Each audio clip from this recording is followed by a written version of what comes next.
This is going to be a tough one to go through the comments of, I'm sure. I support Flock in this instance. This is one of the most difficult videos I'm ever going to make, but I have a set of principles and I've applied it in this channel consistently. I've even applied it to Apple. I have defended Apple on this channel, and I have thrown journalists under the bus that were friends to my cause, friends to Right to Repair, some of the best reporters on 404 Media. I have thrown under the bus if I felt that the company that I despised more than anything else had a point and it wasn't being described properly. Flock Group Inc., Legal Affairs Division, via certified mail, The Saturday Salon.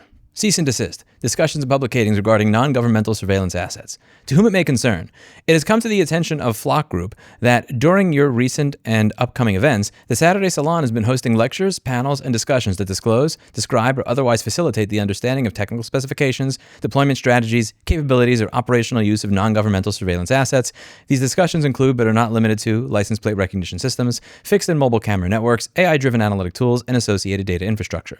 Those discussions by their nature present a material risk of aiding those who seek to circumvent, disable, spoof, or otherwise exploit such systems for unlawful or malicious purposes. Public dissemination of this information, no matter how academic, theoretical, or conversational, creates an unacceptable vulnerability in public safety infrastructure and undermines the integrity of law-abiding use. You are hereby instructed to immediately cease and desist from organizing, promoting, or hosting any events, lectures, or conversations that reveal, analyze, or speculate about the technical capabilities, strengths, weaknesses, or vulnerabilities of non-governmental surveillance assets and related technologies. Any further violations will result in legal action without further notice. Failure to comply with this demand may result in Flock Group Inc. pursuing all legal remedies to the fullest extent of the law. Sincerely, Dan Haley, Head of Legal Affairs Division, Flock Group Inc.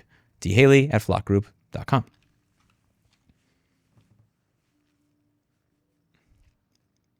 I support Flock. Why? Because this is not real. The Saturday Salon made it up. This is a promotional stunt for them. They posted this to Instagram with the title, "We will not be silenced," in all caps. Someone from the group said that the Saturday Salon would, and I quote, "love to have somebody from Flock come in and tell their views and give a lecture. We are politically neutral and not a business." You are not politically neutral, you fucking piece of human garbage. You forged your signature on what somebody else wrote. That is actually the worst form of political there is. It is assigning a position to your opposition that is not true. This is not about Democrat or Republican. It is not about pro or anti-surveillance. You are doing the worst thing that there is ever imaginable. You're saying that somebody said something that isn't true. If you take a look at this letter, flockgroup.com is not a real website. None of this is real. Flockgroup.com doesn't load. It's not a real website. This wasn't a real letter. They made it up. It's a hoax. They wrote a letter. They signed the name of another company to it in the hopes that you would get mad at that other company for something that they never said. I hate Flock with a passion. I hate how they do business. Flock will hire people right off of the city council and then figure out, using that insider knowledge, exactly the right way to shove their products through an emergency ordinance so they can get around having to have city council vote on it. Flock has hired the mayor of a city to try to figure out how to get Flock cameras put into the city. They sent a cease and desist notice to dflock.me, which is a map project that just shows you where these cameras are put up. I hate Flock with a passion. I hate the company. I hate the concept. But that doesn't mean that I want a different standard applied to them than I would want applied to myself.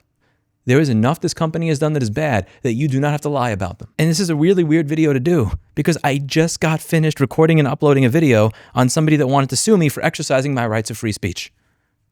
But I hope that you get sued. I hope you get all the attention you're looking for. I hope Flock shows up not to have a discussion, but to sue you for the false statements that you attribute. This is not free speech, in my opinion. Free speech is when we have an argument, we have a disagreement on the facts, we have a disagreement on how we see something, and I'm allowed to say things even if they're bombastic. That's different from, I am going to sign your name to a letter. I'm going to pretend that this is you. I'm going to forge your signature and your identity to what I'm writing and tell everybody that I know that you're the one that wrote this. That's treacherous. And you did it for attention. I forget the name of the person. It's on the tip of my tongue, and I'm sure I'm going to figure it out as soon as I'm done with the video. But I remember there was this one guy that did this thing in Illinois. It was this one hoax where he said that there were these people that came up to him and like put a rope around his neck and said, "This is MAGA country here." And in reality, it never happened. He just beat himself up to make it look like there was a hate crime that didn't exist. And I remember going to the gym that morning. My personal trainer's black, and he tells me, "I really can't fucking stand that guy." And I'm like, "Why?" And he's, "Because this whole shit's fake and you're going to see it." And then a day or two later, it came out that it's fake. And he's like, "I fucking knew it." Because him and his friends all thought that this is complete bullshit. Because he said, anytime somebody brings up any sort of racially charged incidents whatsoever, they're always going to say, "What about that hoax that happened?" And the point that I'm trying to make here is that There are so many things to say about Flock, where again, they have sent out cease and desist to people that just have a map of where these spy cameras are. They have hired members of the city council and the mayor to try to get their shit pushed into the city. This is the most corrupt shit that I've ever seen in my life. And when people come up with this, they're going to say, what about that one social club that forged a letter?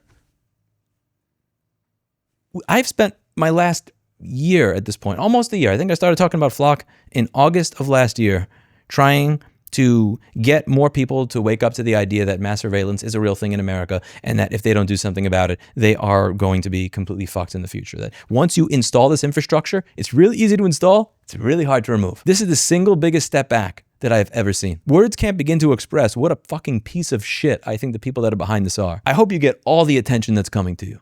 Not the attention that you originally wanted. Yeah, come to my club and debate this. Fuck you, asshole. I'll have a discussion with somebody that disagrees with me. Hell, I'll have a conversation with somebody that's insulted me numerous times before, and I do it every day. I'm not gonna have a conversation with some fucking snivelly weasel that writes letters and signs my name to shit that I never said and tries to pass it off as if that was me. Fuck you.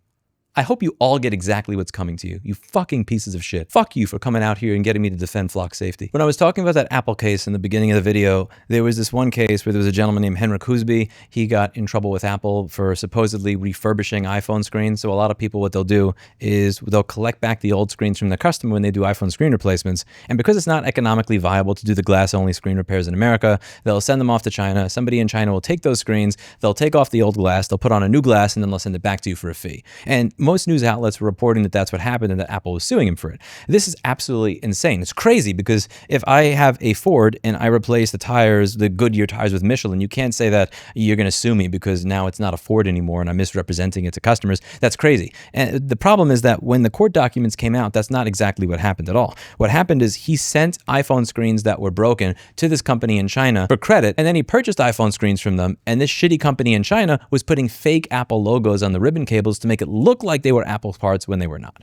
I don't think Henrik Husby is at fault for this because he wasn't the one who asked for that. He never asked the company to put the logo. It's the piece of shit in China that did that. And Apple went after Henrik Husby instead of going after the company in China because they know they can't go after the company in China. They'd rather go after the person that they actually have the ability to. I hate to say it, but in this case, Apple had a small bit of a point. I wouldn't want people putting my logo on their parts or their repairs when it's not being done by me.